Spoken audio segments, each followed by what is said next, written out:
भारत ने एक बहुत ही स्पष्ट नीति आतंकवाद के खिलाफ जाहिर करी। ये है कि टेरर और टॉक्स एक साथ नहीं चल सकते, ट्रेड और टेरर एक साथ नहीं चल सकते, लहू और खून एक साथ नहीं बहेगा।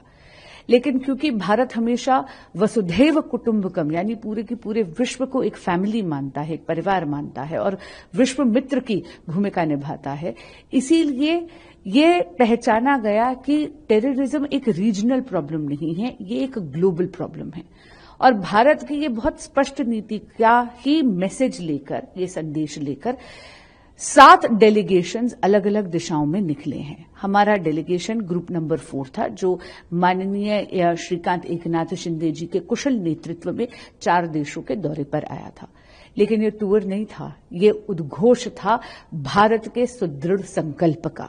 और यूएई सबसे पहला देश था जिसने पहलगांव में जो बारबैरिक अटैक हुआ था उसको कंडेम करा था, कड़ी निंदा करी थी। उन्होंने एक बहुत ही अच्छे दोस्त की भूमिका निभाते हुए हमारे इस आगाज में हुंकार हमारे साथ भरी।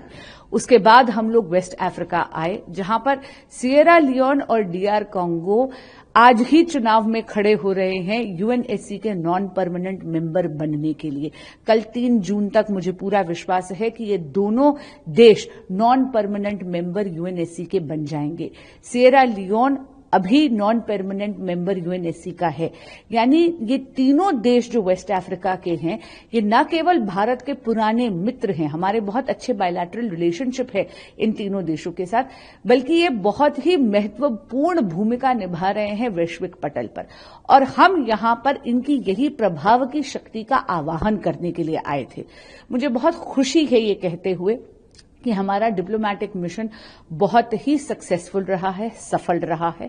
सिएरा लियोन और लाइबेरिया के तो पार्लियामेंट में आपने देखा कि मौन रखा गया पहलगाम के विक्टिम्स की मेमोरी में, और डीआर कांगो ने भी बहुत कड़े और बहुत अच्छे शब्दों में ये कहा है कि हमारे ग्लोबल वॉर अगेंस्ट टेररिज्म में वो हमारे साथ खड़े हैं।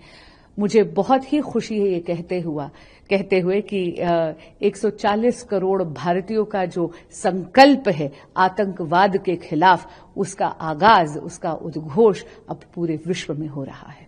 जी बिल्कुल, क्योंकि मैं जानती हूं कि आदरणीय प्रधानमंत्री श्री नरेंद्र मोदी जी ने जब से देश की कमान उठाई है, तब से आप यहां पे देखेंगे कि इंडियन डायस्पोरा का भी सम्मान बढ़ा है और भारत को बहुत सीरियसली लिया जाता है।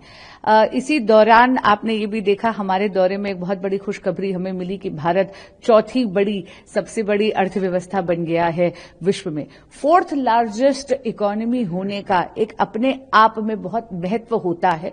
और मुझे लगता है ये सारे के सारे वो चारों वो देश हैं जो हमारे बहुत पुराने मित्र हैं।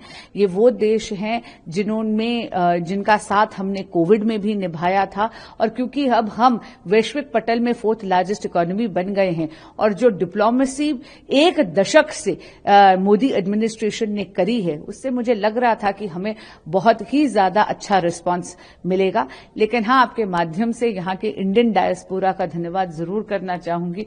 जो वात्सल्य उनसे मिला, जो ममत्व उनसे मिला, जो स्नेह उनसे मिला, घर की थोड़ी कम याद आई। CEN न्यूज, देश प्रदेश की ताजा तरीन खबरों के लिए CEN न्यूज को सब्सक्राइब करें और रहें पल पल की खबर से हर पल बाखबर।